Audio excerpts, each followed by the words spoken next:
Hi guys. Alright, what I'm going to do is review two movies that I should have reviewed a very long time ago when I saw them. I was able to catch The Cabin in the Woods and The Avengers, so I kind of got my Joss Whedon fill. And, alright, I'm going to start out with the first movie I saw. I saw Cabin in the Woods first, and my original impression going into this film was a little skeptical. I was a little apprehensive about it because Drew Goddard directed and co-wrote it, and I've seen Cloverfield. I'm not a fan, but then I realized it's not really I didn't realize it's not really the writing of Cloverfield I don't like. I don't like the direction of Matt Reeves. Is another reason why I won't see Let Me In, because Let the Right One In is a masterpiece and you shouldn't fucking touch it. But at the same time, I was interested to see the film because Joss Whedon is a really good guy and he's just like the nerd's guru and whatnot. So I went in to watch the film with only one. There was two opinions that I had gotten to that point where I had read at least part of the review from movie critic Scott Weinberg, and he basically said it does everything that Scream tries to do and succeeds, which is a big thing for me because I love Scream. I love the Scream series. I still haven't seen Scream 4, and I keep being told by a lot of people that I don't need to see it, but I'm just such a Wes Craven nut that I'm still just going to go watch it. But at the same time, that's a big thing for me. And then my friend, Zach, he basically told me, don't watch any promotional material, don't see anything and whatnot, just go watch the movie, don't read any reviews. So that's what I did. And, I have to say I was actually very entertained by this movie. It was fucking funny and whatnot. I realized after I walked out of the film, and I knew this beforehand going into it because this is what Scream was, it's a satire on horror movie cliches. And this one, alright, I apologize for not knowing pretty much any of the actors except for a random cameo at the end from Sigourney Weaver. And I apologize for that because all the actors do a really good job in this movie, especially the two techies. They open the movie, they set the tone for the film, and they're just a delight the entire movie through. Alright, let's go through this one by one at first. Writing. The script is amazingly funny, and at the same time, when it needs to be and when it needs to be scary, it is. It definitely had some jumps. It definitely at that point, it had points where it actually did make me jump. It did make me apprehensive. It caught me off guard at a lot of places. But at the same time, when it did those things, it jumped away to something funny. And I love that because it's not only satirizing the genre, it's satirizing itself. And when that's done effectively, when it's done correctly, I love that type of filmmaking to death. And the thing is, it was just grossly entertaining. And on to the actual filming of it. Fantastic cinematography, actually. The cinematography involved with this movie is top-notch. I'm very impressed by Drew Goddard's direction. The actors do the roles perfectly. You have all the stereotypes. You've got the partier, like the jock and whatnot. You've got the jock. You've got the nerd, or the as they say, the scholar, as they say it. And I'm not going to review too much into this because you really need to go watch this movie without having anyone else's giving away what the movie is. But at the same time, they have all these cliches, the stoner, which they call the partier and whatnot. This guy is high the entire time, and it's just a delight to watch. And I really want to talk a whole lot about it, but at the same time, I really want you guys to go out and watch it because I know it's not in the theaters and whatnot, but when it finally comes back out onto DVD and whatnot, it's a good rental, and I definitely think it's not like the perfect horror film satire. I don't even think Scream is that, but at the same time, it's very well done, it's very well orchestrated, it's very well acted, it's very well pieced together, too. The editing is top-notch. At parts, the special effects can be a little dated, or they can be a little bad, but at the same time, considering that Joss Whedon came out with the Avengers in the exact same year, I think it was probably intentional. But at the same time that it's intentional, it kind of took me out of it, especially near the end. There's this one shot that is insanely CGI, and there's really no reason for it to be in there. You could have edited it a lot better that way, but I won't say exactly what it is.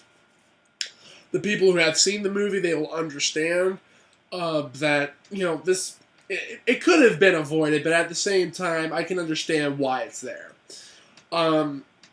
There are some parts of it where, because it doesn't, at the same time that it has some twists involved with it, I wasn't, shocked at every twist and whatnot. Some twists I definitely saw coming, and it's not from, the promotional material. I could definitely see from, when the movie starts and it progresses and whatnot, I could definitely see some of the twists coming. Other times, there's a random Sigourney Weaver cameo that pops in. I'm like, where the fuck did she come from? Because she's not in the entirety of the movie until one part. And to be honest, that was one of the reasons what made me laugh.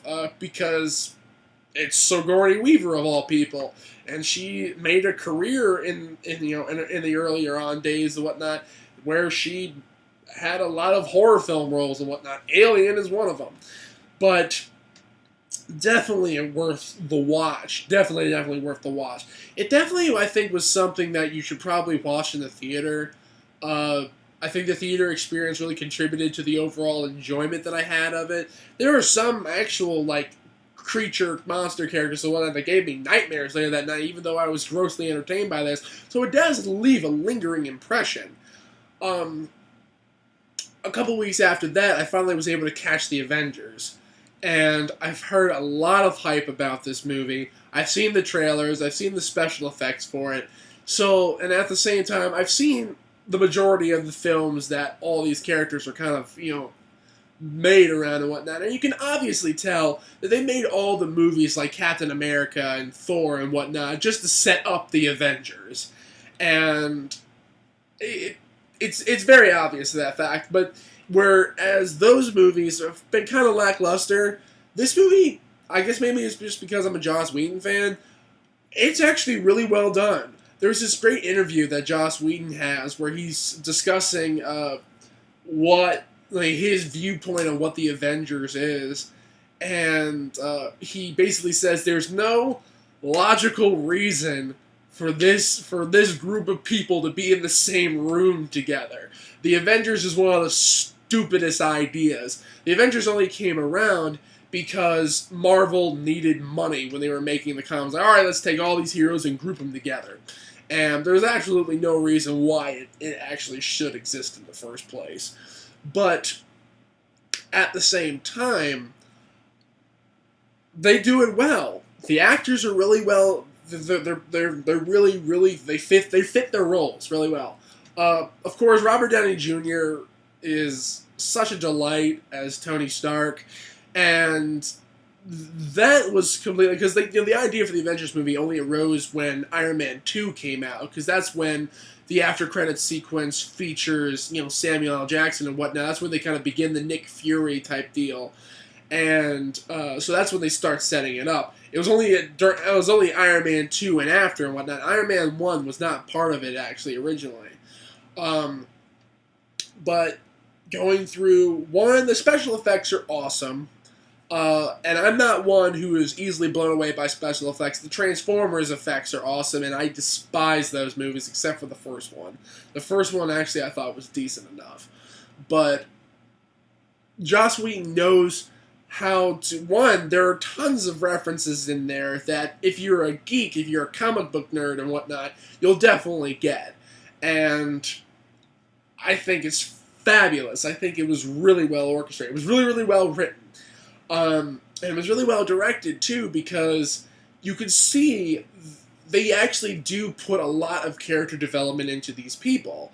Mark Ruffalo plays the Hulk, and you can see how plagued he is. Now, compared to the last two films, Ang Lee and the one before that, I'm a fan of Edward Norton, but at the same time, I think that Mark Ruffalo played the character a lot better because he's a tortured person. I mean, he really, really is. I mean, the other ones were kind of just those the happening of stories and whatnot. This one where he's already existed with the condition for a while, and there's this one scene where he talks that he tried to kill himself, and the Hulk spat the bullet back out, so he can't die, and I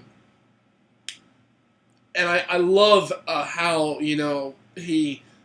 how the Hulk's transformations and whatnot is just explained throughout it, and it's really well done. I mean, I know I'm reusing the same words over and over again, and I sound like I'm a babbling idiot right now, and I apologize for that. But at the same time, I'm not one for superhero movies. I'm not a big fan of superhero movies.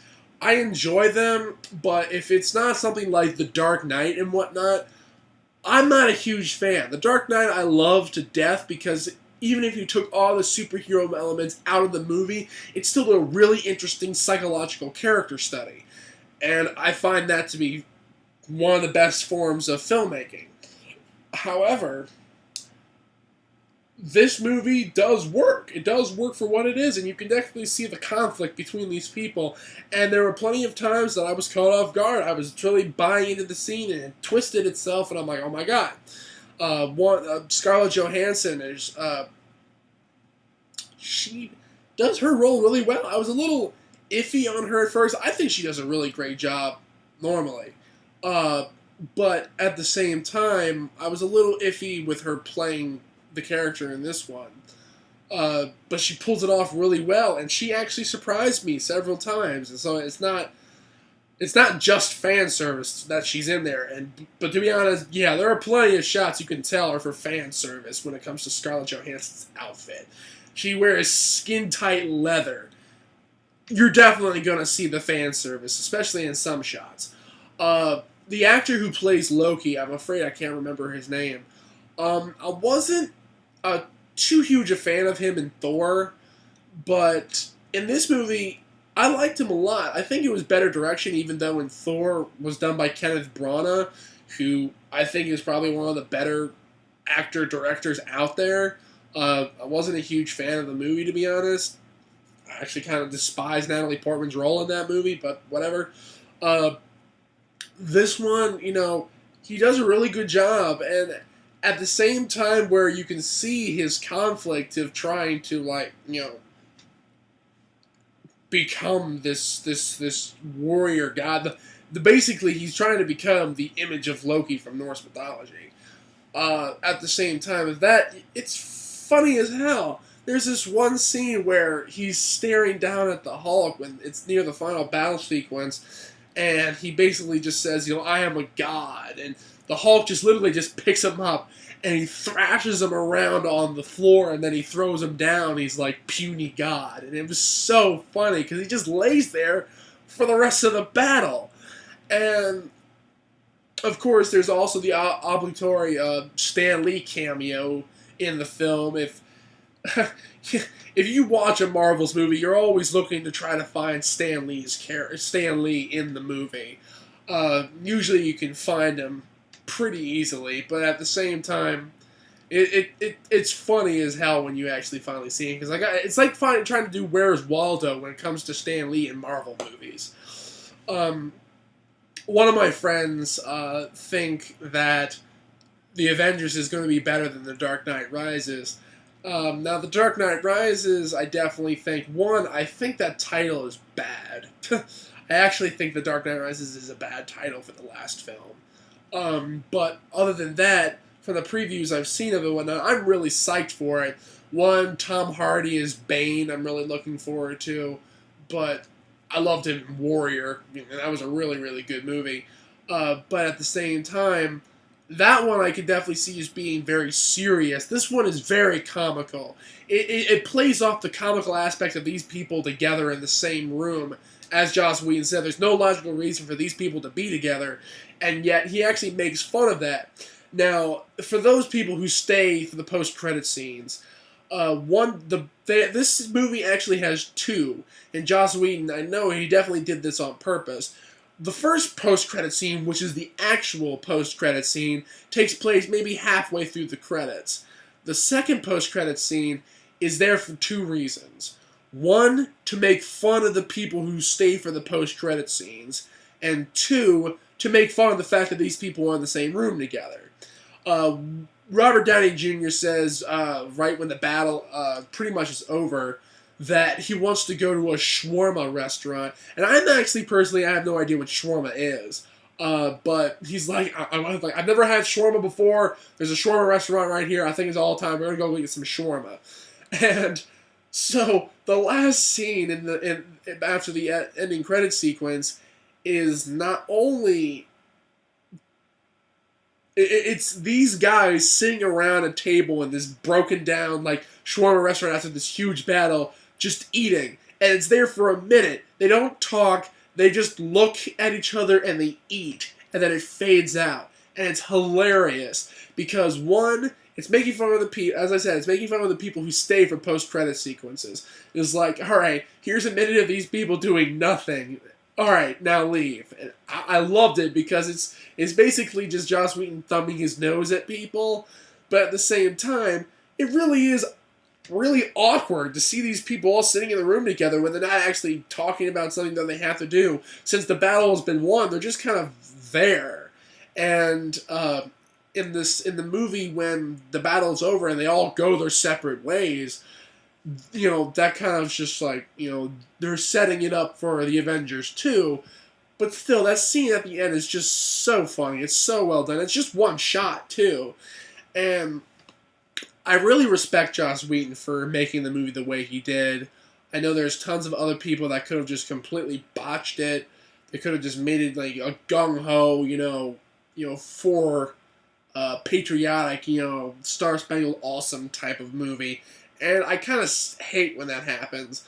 That was one of the things that I had a problem with a lot of the original Marvel films and whatnot, like the original Captain America made back in the 90s. It was piss poor, and it was all about how America is great and all that kind of stuff. But, this one, not so much. It was all about people that are scared. It's real. It has some real human moments to it. So, overall, this is a very good year for Joss Whedon. Not only did the Avengers break tons of box office records and whatnot that was originally held by the second part of the seventh Harry Potter, I'm actually amazed how much money the Avengers made in such a short amount of time originally. So, this is one of those few big blockbuster films that I actually do say go out and watch because it's a lot of fun. You get your money's worth. It definitely is. It's definitely a full-price movie in the way of the Spill Crew. And